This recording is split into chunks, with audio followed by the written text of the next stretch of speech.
Olá, amados, graça e paz. É uma alegria estarmos mais um sábado juntos compartilhando a palavra de Deus.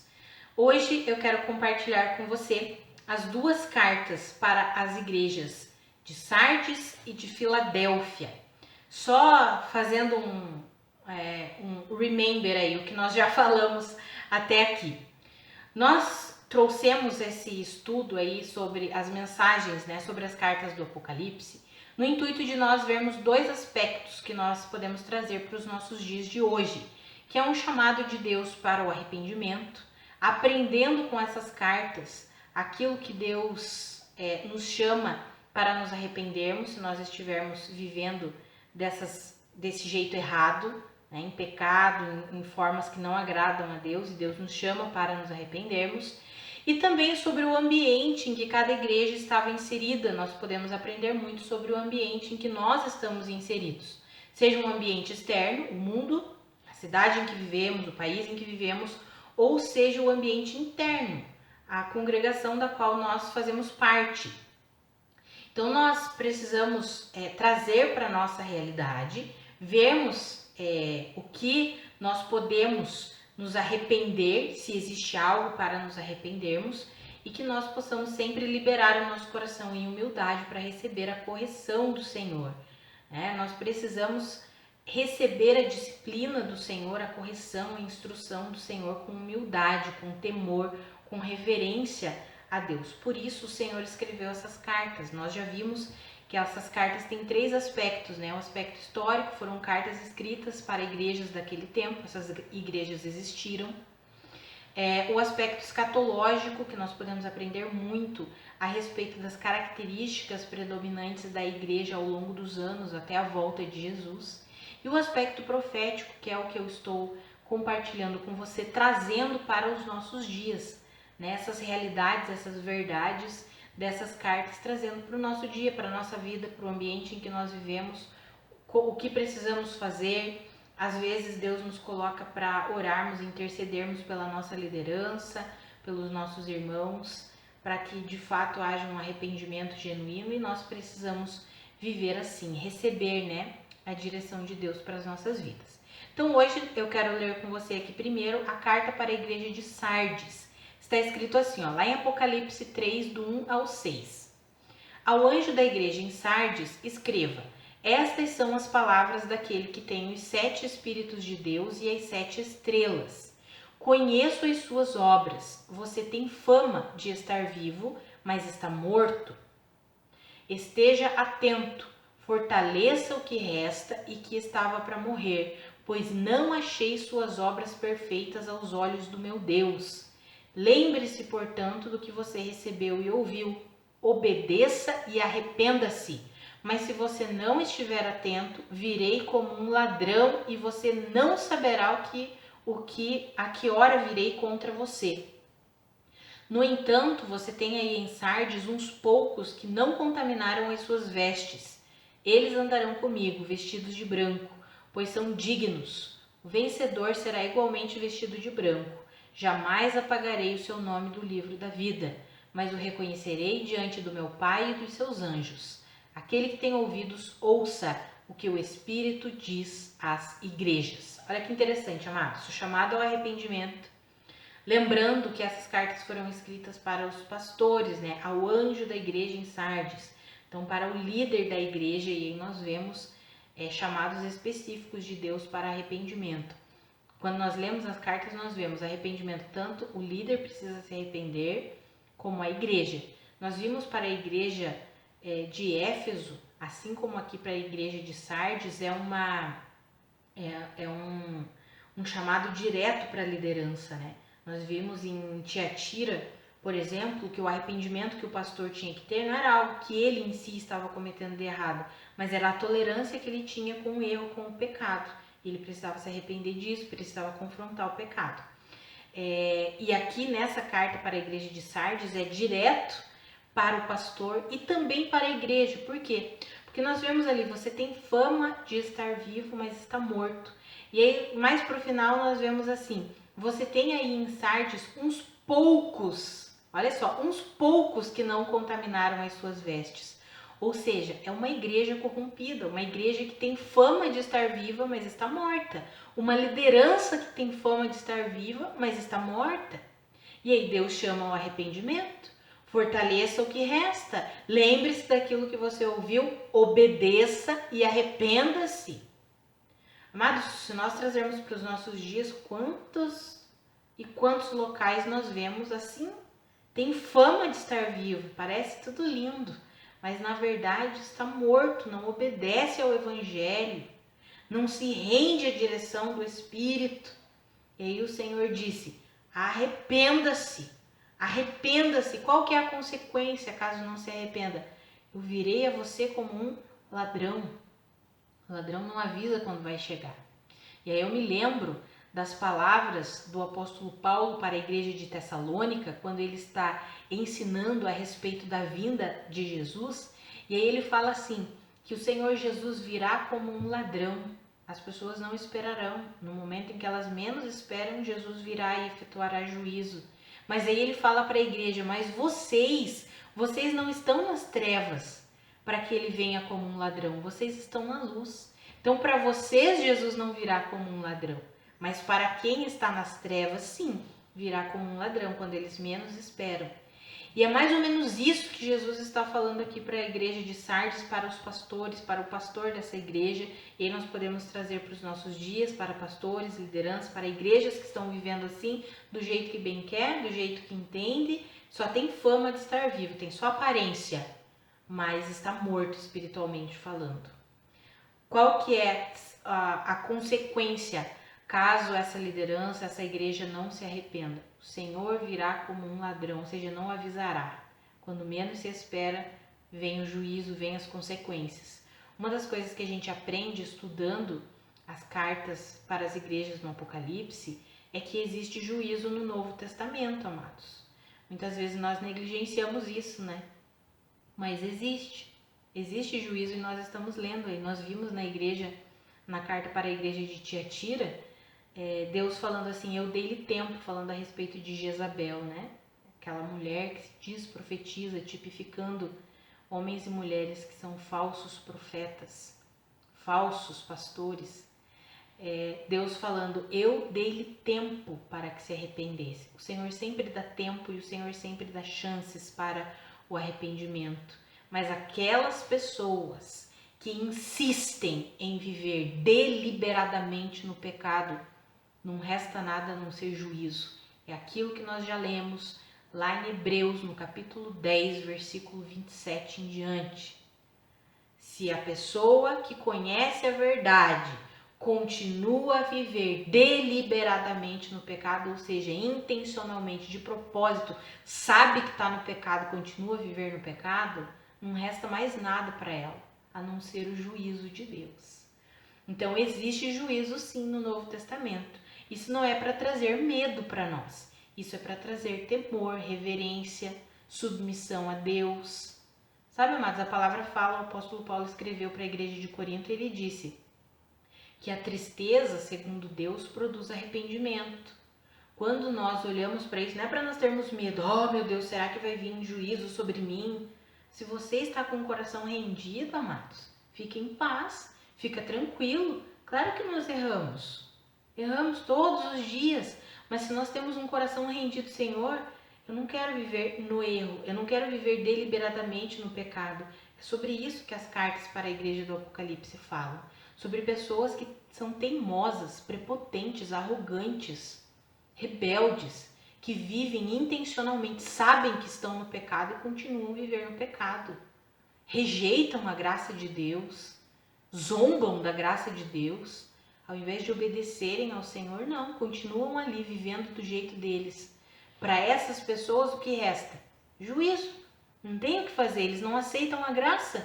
Por quê? Porque a graça de Deus, que é o próprio Jesus Cristo, está escrito lá em Tito, a graça de Deus nos ensina a levarmos uma vida correta diante de Deus. Agora, se intencionalmente alguém conhece a verdade e continua vivendo no pecado, no erro, aí fica difícil, né, amados? Aí fica complicado. E é interessante porque Deus sempre dá tempo para o arrependimento. Deus sempre dá chances para o arrependimento. Que eu e você Não sejamos como essa igreja de Sardes, não, que só tem aparência, que só tem fama de estar vivo, mas na verdade está morto. Eu sempre falo que eu e você tenhamos ousadia e coragem de orarmos: Senhor, se eu estou no erro, se eu estou no pecado, se eu estou no engano e eu não consigo ver isso, pode me mostrar, traz a luz. Porque às vezes, amado, Deus trata com a intenção do nosso coração. Às vezes não é um pecado visível, né? Uma imoralidade, uma coisa visível. Mas às vezes são as intenções, as motivações do nosso coração. É o que nós falamos quando vimos a carta para a igreja de Éfeso. E aí nós precisamos nos render e deixar Deus tratar as nossas intenções e as nossas motivações. Não podemos ter intenções orgulhosas, egoístas, invejosas. Precisamos deixar Deus limpar tudo isso, nos render ao governo de Cristo Jesus, nos render à liderança do Espírito sobre a nossa vida. Então que eu e você possamos aprender aí a respeito dessas questões, estudando as cartas para as igrejas no Apocalipse. E aí nós vemos um ambiente completamente corrompido, né? Poucos, fala ali, uns poucos não se contaminaram. Ou seja, um ambiente interno, uma igreja completamente corrompida. E infelizmente nós vemos isso nos dias de hoje. Locais, congregações que estão assim. Têm fama de estarem vivas, mas estão mortas. E aí o chamado de Deus para essas pessoas, para essa liderança é: arrependa-se. Ouça a minha palavra, obedeça a minha palavra e arrependa-se. Senão eu virei a você como um ladrão. Que eu e você mantenhamos o nosso coração sempre rendido ao Senhor. E aí eu quero falar com você agora sobre a outra igreja de hoje, que é a igreja de Filadélfia. E é muito interessante a carta para essa igreja. Ela é uma igreja que não tem chamado para arrependimento. É só uma palavra de ânimo para que a igreja permanecesse no Senhor, firme, perseverante na palavra de Deus. E aí nós vemos elogios de Deus para esse líder, para esse pastor e para essa igreja. E aí nós podemos aprender muito e que eu e você possamos fazer parte dessa igreja aí, dessa igreja de Filadélfia. Eu acho muito interessante porque fala que é uma igreja que tem pouca força, mas que não se rende às mentiras, ao orgulho, permanece firme no Senhor, permanece constante, íntegro no Senhor. Vamos ler a carta para essa igreja. Está escrito assim, lá em Apocalipse 3, do 7 ao 13. Ao anjo da igreja em Filadélfia escreva: estas são as palavras daquele que é santo e verdadeiro, que tem a chave de Davi. O que ele abre ninguém pode fechar, e o que ele fecha ninguém pode abrir. Conheço as suas obras, eis que coloquei diante de você uma porta aberta que ninguém pode fechar. Sei que você tem pouca força, mas guardou a minha palavra e não negou o meu nome. Veja o que farei com aqueles que são sinagoga de Satanás, que se dizem judeus e não são, mas são mentirosos. Farei que se prostrem aos seus pés e reconheçam que eu o amei. Visto que você guardou a minha palavra de exortação à perseverança, eu também o guardarei da hora da provação que está para vir sobre todo o mundo, para pôr à prova os que habitam na terra. Venho em breve. Retenha o que você tem, para que ninguém tome a sua coroa. Farei do vencedor uma coluna no santuário do meu Deus, e dali ele jamais sairá. Escreverei nele o nome do meu Deus e o nome da cidade do meu Deus, a nova Jerusalém, que desce dos céus da parte de Deus. E também escreverei nele o meu novo nome. Aquele que tem ouvidos, ouça o que o Espírito diz às igrejas.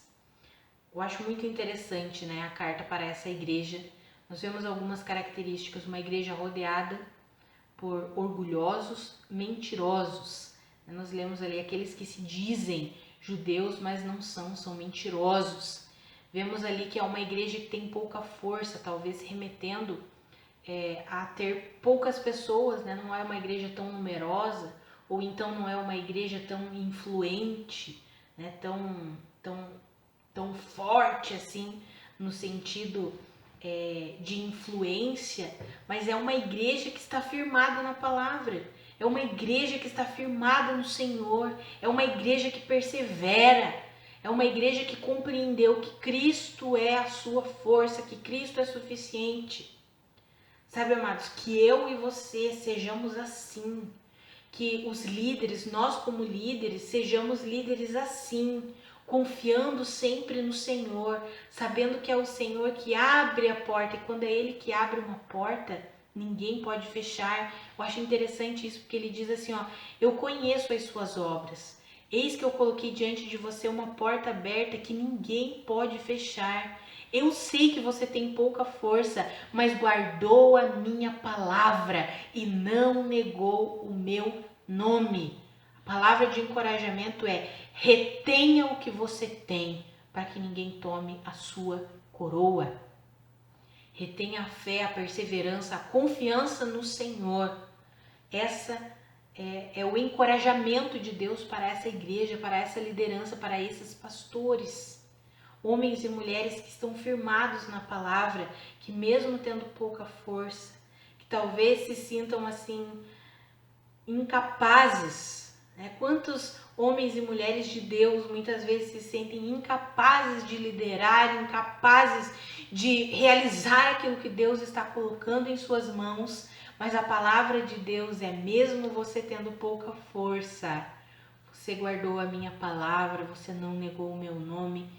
Permaneça, retenha isso que você tem, retenha essa confiança, retenha essa fé que você tem, persevere, permaneça em crer. E aí eu acho interessante uma promessa do Senhor: eu vou guardar você da hora da provação que está para vir sobre todo mundo. Amados, olha que incrível isso, que eu e você sejamos assim. Eu gosto muito dessa carta para a igreja de Filadélfia. Eu sempre oro: Senhor, eu quero ter esse coração perseverante sempre no Senhor, na sua palavra, crendo que é o Senhor mesmo que abre as portas, e aquilo que o Senhor abre, ninguém pode fechar. Ajuda-me a reter a minha fé e a minha confiança no Senhor. Que eu e você sejamos assim, amados. Que nós possamos reter a nossa confiança no Senhor, sabendo que Cristo é suficiente para nós. Então talvez você seja um líder, um pastor que se sinta fraco, incapaz. A palavra de Deus para você é: permaneça fiel à minha palavra. Eu mesmo abro uma porta diante de você, uma porta que ninguém pode fechar. Se você é um irmão, uma irmã em Cristo, que tem passado lutas, dificuldades, sofrimentos, e você olha ao seu redor e pensa: ah, Senhor, parece que não tem jeito. É o Senhor mesmo que abre portas diante de você, e o que Ele abre ninguém pode fechar. Apenas retenha o que você tem. Mantenha o seu coração confiante na suficiência de Cristo Jesus. Para o próximo sábado nós encerraremos e falaremos sobre a carta para a igreja de Laodiceia. É algo que nós precisamos meditar nessas escrituras, receber aquilo que Deus tem para nós a respeito dessa carta. É complicado quando nós lemos ali a carta para a igreja de Laodiceia, é uma igreja complicada, mas isso nós veremos no próximo sábado, e aí encerraremos a nossa série falando alguns tópicos do que nós conseguimos extrair, aprender a respeito de cada uma dessas cartas, o que nós podemos extrair para a nossa vida e aplicar na nossa realidade de hoje. Então, que a graça e a paz de Cristo sejam multiplicadas sobre a sua vida. Um grande abraço e até o próximo sábado.